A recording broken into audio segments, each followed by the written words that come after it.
दोस्तों नमस्कार, हाजिर है एक बार फिर से आज की बड़ी और ताजा खबरों के साथ। बस आपसे निवेदन है, कृपया वीडियो को लाइक कर दें, चैनल को सब्सक्राइब कर लें और घंटी बटन जरूर दबा दें। वहीं पहली बड़ी खबर है, पूर्वांचल एक्सप्रेसवे से अखिलेश यादव ने बीजेपी पर बोला जोरदार हमला। बोले एक रंग वाले चिलमजीवी खुशहाली नहीं दे सकते। जी आपको बता दें कि समाजवादी पार्टी के राष्ट्रीय अध्यक्ष अखिलेश यादव ने गाजीपुर से विजय रथ यात्रा के चौथे चरण का शुभारंभ कर दिया। रथ लेकर पूर्वांचल एक्सप्रेसवे पर चढ़ते ही अखिलेश यादव ने भाजपा पर जबरदस्त हमला बोला। अखिलेश यादव ने बिना किसी का नाम लिए कहा कि एक रंग वाले चिलमजीवी कभी उत्तर प्रदेश को खुशहाली के रास्ते पर नहीं ले जा सकते। अखिलेश यादव ने कहा कि इस गाजीपुर से उस गाजीपुर बॉर्डर तक अगले विधानसभा चुनाव में बदलाव होगा। हर वर्ग के लोग बदलाव चाहते हैं। आज तो ये शुरुआत है, फिर एक बार ऐतिहासिक सभा होगी। अखिलेश यादव ने लोगों के हुजूम में लहराते झंडों की ओर इशारा करते हुए कहा कि यहां पर लाल, पीला, हरा, नीला हर रंग का इंद्रधनुष दिखाई दे रहा है। भगवा रंग पर हमला करते हुए कहा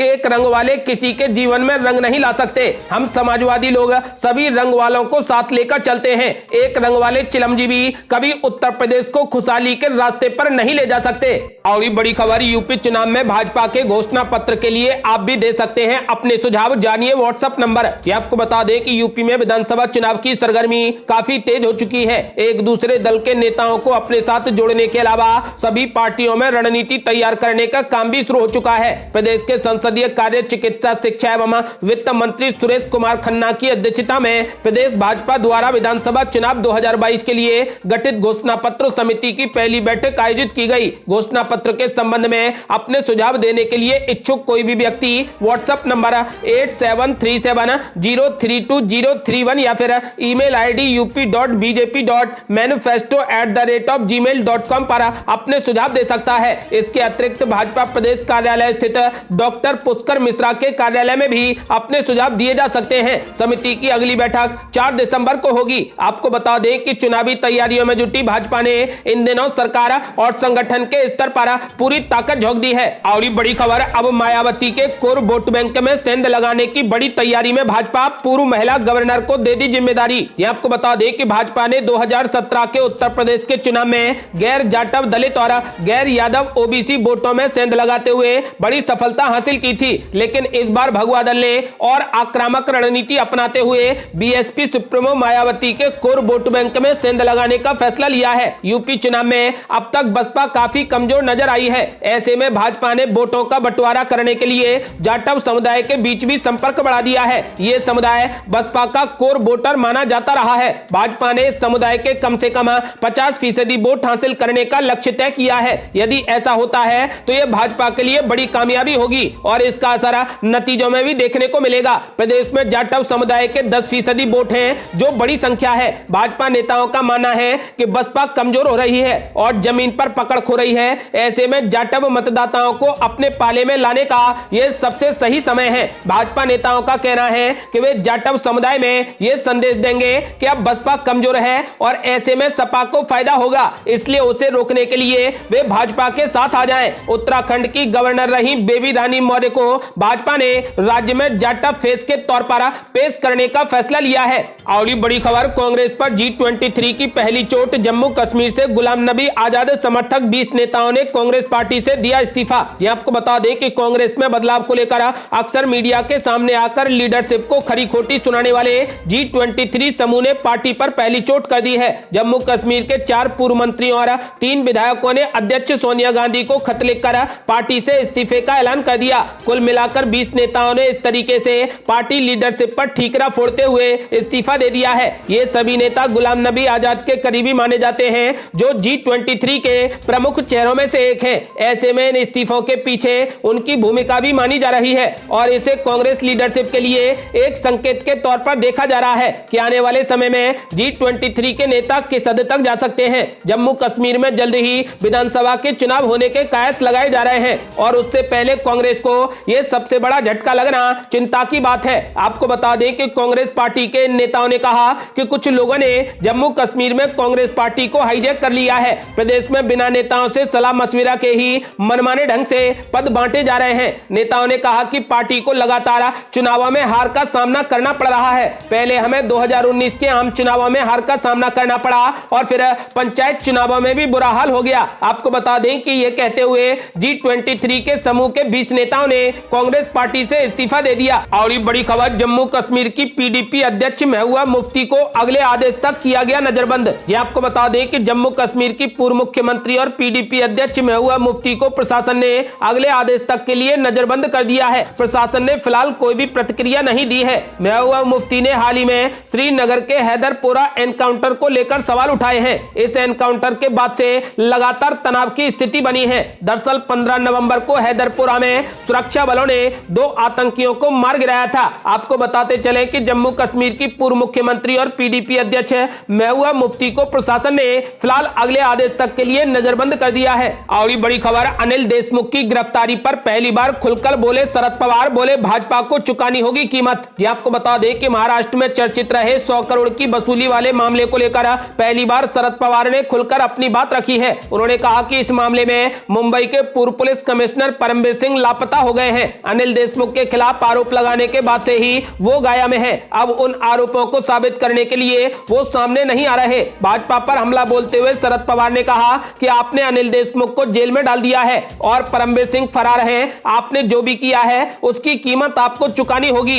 ये पहला मौका था जब शरद पवार ने खुलकर अनिल देशमुख का बचाव किया है। शरद पवार ने कहा कि अनिल देशमुख के साथ जो हुआ है वो अन्याय हो रहा है। आपको बता दें कि अनिल देशमुख फिलहाल मनी लॉन्ड्रिंग के केस में न्यायिक हिरासत में है। और बड़ी खबर, यूपी मिशन के लिए प्रियंका गांधी ने कर दिया बड़ा ऐलान। कहा लोकसभा चुनाव में महिलाओं को मिलेंगे आधे टिकट। बीजेपी पर जमकर बोला हमला। ये आपको बता दें कि कांग्रेस की उत्तर प्रदेश प्रभारी एवं कांग्रेस की राष्ट्रीय महासचिव प्रियंका गांधी ने कहा कि उनकी पार्टी लोकसभा चुनाव में आधे टिकट महिलाओं को देगी। विधानसभा चुनाव में उन्होंने 40% टिकट महिलाओं को देने का ऐलान पहले ही कर दिया है। उन्होंने भाजपा सरकार पर हमला बोलते हुए कहा कि मंत्री का बेटा किसानों को रौंद देता है और मंत्री अब तक सरकार में है। आपको बता दें कि प्रियंका गांधी ने कहा कि अब राजनीति में क्रूरता और हिंसा बढ़ गई है। इसकी जिम्मेदारी मौजूदा सरकार है। भय का माहौल बनाया जा रहा है। महिलाओं को मजबूत होना है तो उन्हें राजनीति में सक्रिय होना पड़ेगा। कांग्रेस लोकसभा चुनाव में आधे टिकट देने के साथ ही महिलाओं का हर मोर्चे पर साथ देगी। महिलाओं में करुणा होती है, उनके राजनीति में आने से सुचिता का माहौल बनेगा। महिलाएं महिलाओं के बारे में सोचेंगी, उनके लिए उपयोगी नीतियां बनाएंगी। जैसे परिवार को संभालती हैं वैसे देश को संभालेंगी।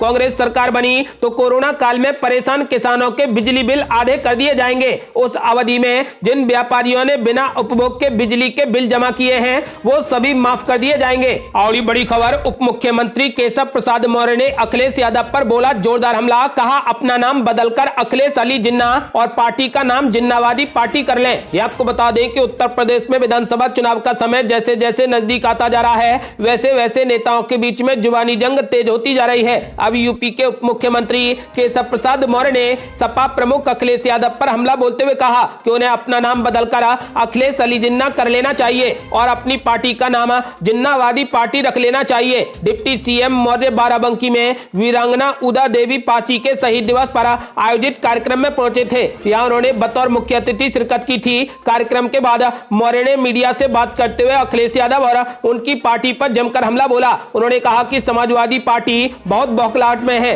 3 चुनाव हार चुके हैं, चौथा हारने जा रहे हैं। जमीनी हकीकत हमको तो पता है क्योंकि हमारा संगठन बूथ तक है, लेकिन समाजवादी पार्टी को भी पता है। आपको बता दें कि केशव प्रसाद मौर्य ने साफ कहा कि सपा के पास गुंडे, अपराधी, माफिया, तुष्टीकरण के साथ अब जिन्ना मियां भी आ गए हैं। इसलिए मैं अखिलेश यादव जी को कहता हूं कि वे अपना नाम बदलकर अखिलेश अली जिन्ना रख लें और अपनी पार्टी को जिन्नावादी पार्टी बना लें। और ये बड़ी खबर, पूर्वांचल एक्सप्रेसवे पर रात भर चला अखिलेश यादव का मेगा शो। 15 घंटे में गाजीपुर से लखनऊ पहुंचा रथ। ये आपको बता दें कि प्रधानमंत्री नरेंद्र मोदी द्वारा उद्घाटन किए जाने के अगले ही दिन पूर्वांचल एक्सप्रेसवे पर उतरे सपा प्रमुख अखिलेश यादव का मेगा शो रात भर चलता रहा। अखिलेश यादव के रथ ने 345.6 किलोमीटर का यह सफर 15 घंटे में पूरा किया, वो भी उस पूर्वांचल एक्सप्रेसवे से जिस पर चलकर ये दूरी मात्र 4 घंटे में पूरी की जा सकती है। एक्सप्रेसवे से पहले गाजीपुर से लखनऊ पहुंचने में करीब 7 से 7.5 घंटे का वक्त लगता था। अखिलेश यादव की रथ यात्रा को ज्यादा समय जगह जगह उमड़ी भीड़ और सपा कार्यकर्ताओं के उत्साह के चलते लग गया। यात्रा में ओम प्रकाश राजभर भी उनके साथ रहे। इस मौके पर समाजवादी पार्टी ने रात भर हर घंटे रथ यात्रा की तस्वीरें और वीडियो ट्वीट कर पूर्वांचल में अपनी सियासी ताकत की मजबूती का बखान करने में कोई भी कसर नहीं छोड़ी। आपको बता दें कि रथ यात्रा में जुटी भीड़ से गदगद अखिलेश यादव ने बीजेपी पर तीखे हमले किए। उन्होंने जगह जगह रुककर जनता को संबोधित किया। इन संबोधनों में अखिलेश यादव ने प्रदेश सरकार पर पिछले 4.5 साल में कोई भी काम न करने का आरोप लगाया। गाजीपुर के मोहम्मदाबाद विधानसभा क्षेत्र से विजय रथ यात्रा की शुरुआत करते हुए सपा के राष्ट्रीय अध्यक्ष अखिलेश यादव ने कहा कि भाजपा ने आज एक भी काम नहीं किया, ये शिलान्यास का शिलान्यास कर रहे हैं। भाजपा सरकार ने जनता को धोखा दिया है, ये नाम बदलने वाली सरकार है, जनता अब इसे बदलने जा रही है। उन्होंने एक्सप्रेसवे के बिहार ले जाने, सस्ती बिजली और रोजगार देने का जनता से वादा किया। इस मौके पर पूर्व मंत्री ओम प्रकाश राजभर ने अब जब तक भाजपा की विदाई नहीं तब तक ढिलाई नहीं का नारा दिया। उन्होंने कहा कि जनता अब भाजपा सरकार से उब चुकी है। इस विधानसभा चुनाव में सभी वर्ग मिलकर भाजपा को सत्ता से उतार देंगे। और बड़ी खबर, सुप्रीम कोर्ट की कड़ी फटकार का हुआ असर, हरियाणा में ऑडी-1 फॉर्मूला लागू करने की तैयारी। ये आपको बता दें कि अब हरियाणा में जल्द ही गाड़ियों को लेकर ऑडी-1 का फॉर्मूला लागू किया जा सकता है। गुरुग्राम में राज्य के मुख्यमंत्री मनोहर लाल खट्टर ने कहा कि हरियाणा सरकार गाड़ियों के लिए ऑडी-1 फॉर्मूला लागू करने पर विचार कर रही है। मुख्यमंत्री ने कहा कि हमने एक कमेटी भी बनाई है, इसमें engineer, Gurugram municipal corporation commissioner और डीसी को शामिल किया गया है। ये कमेटी प्रदूषण कम करने के उपायों पर गंभीरता से विचार करेगी। हरियाणा सरकार के ऑडी-1 फॉर्मूले पर विचार करने के इस फैसले को सुप्रीम कोर्ट की उन तल्ख टिप्पणियों से भी जोड़ा जा रहा है कि जिसमें उच्चतम न्यायालय ने प्रदूषण की रोकथाम में नाकाम रहने पर दिल्ली, हरियाणा और पंजाब जैसे अन्य राज्यों को कड़ी फटकार लगाई है। दिल्ली में प्रदूषण के मामले पर सुप्रीम कोर्ट ने राज्यों व केंद्र के रुख पर नाराजगी व्यक्त की है। आपको बता दें कि इसके चलते अब हरियाणा में भी ऑडी-1 फॉर्मूला लागू किया जाएगा। ये थी अब तक की बेहद बड़ी खबरें। यदि आप भी चाहते हैं कि भारत जल्द से जल्द कोविड मुक्त हो जाए और किसानों को न्याय मिले तो इस वीडियो को लाइक कर अपनी राय हमें कमेंट बॉक्स में जरूर दें। यदि आपने अभी तक हमारे चैनल को सब्सक्राइब नहीं किया है तो कृपया चैनल को सब्सक्राइब कर घंटी बटन जरूर दबा दें। जल्दी मिलते हैं बड़ी अपडेट के साथ, तब तक के लिए जय हिंद, जय भारत।